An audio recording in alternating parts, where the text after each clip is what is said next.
دیکھا حضرت کے ہزاروں لاکھوں چاہنے والے، لیکن میں نے دیکھا ہے جو غلام ہو گیا نا ایک دفعہ، اس کے نام کا بھی انہیں پتا ہے، وہ کہاں کا ہے یہ بھی انہیں پتا ہے، اس کو دوبارہ تعارف کرانے کی ضرورت ہے۔ ایک مفتی شرف الدین صاحب ہے، وہ کہتے ہیں اس طرح ہزاروں کا مجمع تھا تو رسا پھینکا گیا، حضرت کا میں مرید ہوا، بیعت ہو گیا نا، تو ایک صاحب مجھے کہنے لگے یار بھرے مجمع میں مرید ہو گئے، نہ پیر صاحب سے تم نے ہاتھ میں ہاتھ ملا کے مرید کیا، نہ تعارف ہوا، نہ کوئی بات ہوئی۔ اللہ اللہ والوں کی نسبت بڑی چیز ہے، خدا دے یہ دولت بڑی چیز ہے۔ وہ تو غوث اعظم فرما گئے قیامت تک جو میرے قادری سلسلے میں مرید ہو وہ میرا ہی مرید ہے،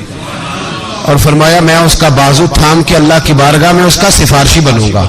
اور میں رب سے کہوں گا اے اللہ اسے مرتے وقت توبہ کی توفیق عطا فرما دے، کہ میں نے دعا مانگا۔ تو وہ کہتے ہیں میں بیعت ہو گیا حضرت سے، اب مجھے نا ایک آدمی گمراہ کرنے لگا، یہ مشورہ دینے والے بڑی تباہی ہو، یار تو کہاں مرید ہو گیا، نہ جا سکے نہ آ سکے نہ کچھ کر سکے۔ کہتے ہیں میں مولوی تھا، اور اللہ معاف کرے مولوی کے لیے مرید ہونا بڑا مشکل کام ہوتا ہے، مولوی ڈائریکٹ پیر ہی ہوتے ہیں، مرید ذرا کم کم ہی ہوتے ہیں، الا ماشاءاللہ، سب کی بات نہیں کر رہا، اچھے لوگ بھی موجود ہیں، لیکن یہ ذرا تھوڑے تھوڑے مرید ہوتے ہیں، یہ دیکھتے ہیں کس پیر کے لوگ یہاں زیادہ ماننے والے ہیں اسی کے مرید بن جاتے ہیں، ان کی بیعت بھی سیاسی ہوتی ہے، الا ماشاءاللہ۔ پھر میں نے کہا سب کی بات نہیں کر رہا، فتوے نہ لگوا دینا، سب کی بات نہیں کر رہا، لیکن ہیں ڈھیر سارے اس طرح کے بھی۔ حضرت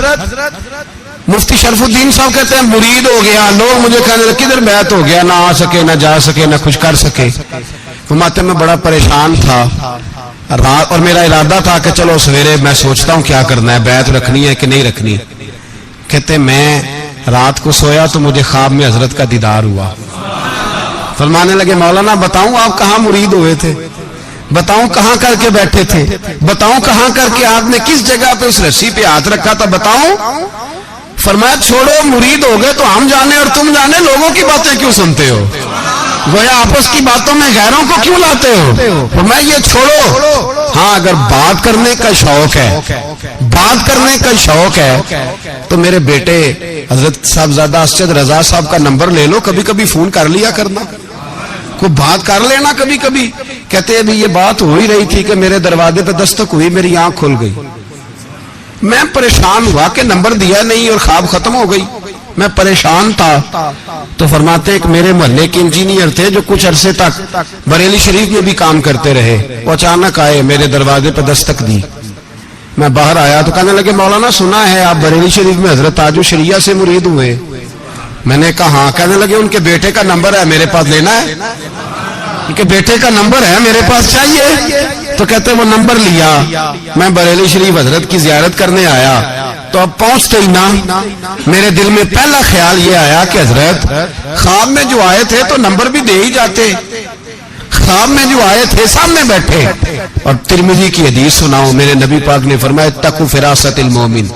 فإنہ ینظر بنور اللہ، مومن کی فراست قلبی سے ڈرا کرو، وہ تو اللہ کے نور سے دیکھتا ہے، وہ سر کی آنکھوں سے نہیں دیکھتا صرف، وہ تو اللہ کے نور سے دیکھتا ہے۔ اولیاء کیا ہیں؟ جواسیس القلوب، اقبال کہتے ہیں ولی تو دل کا جسوس ہوتا ہے، وہ تو تیرا دل پکڑ لیتا ہے، تیرے اندر کیا کھچڑی پک رہی ہے اسے سارا پتا ہوتا ہے۔ فرماتے میں اندر داخل ہوا تو داخل ہوتے ہی فرمانے لگے، میرے دل میں خیال تھا کہ حضرت نمبر بھی دے دیتے، خواب میں آئے جو تھے، تو فرمانے لگے مولانا میں تو خواب میں ہی تھا، آپ کے دروازے پہ دستک ہو گئی تھی، ورنہ میں تو نمبر دینے ہی والا تھا، تو آپ کے دروازے پہ دستک ہوئی، جلدی آپ کو تھی، ہمیں تو کوئی جلدی، تو نے ہی برتن کلوز کر لیا، ورنہ دینے والا تو رم جم دے رہا تھا۔ اور بولے آدمی تو ہی چھوڑ کے چلا گیا، ورنہ دینے والا تو تجھے بھر بھر کے دے رہا تھا،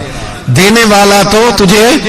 بھر بھر کے دے رہا تھا، تو نے ہی دروازہ بند کر لیا، ورنہ بڑا مل رہا تھا، تو نے ہی پوری توجہ نہیں کی، ورنہ بڑا مل رہا تھا، اور شاید تجھے ہی مل رہا تھا، خیال ہی تیری جانب تھا۔ بھائی میرے حضرت کو اللہ نے وہ کمال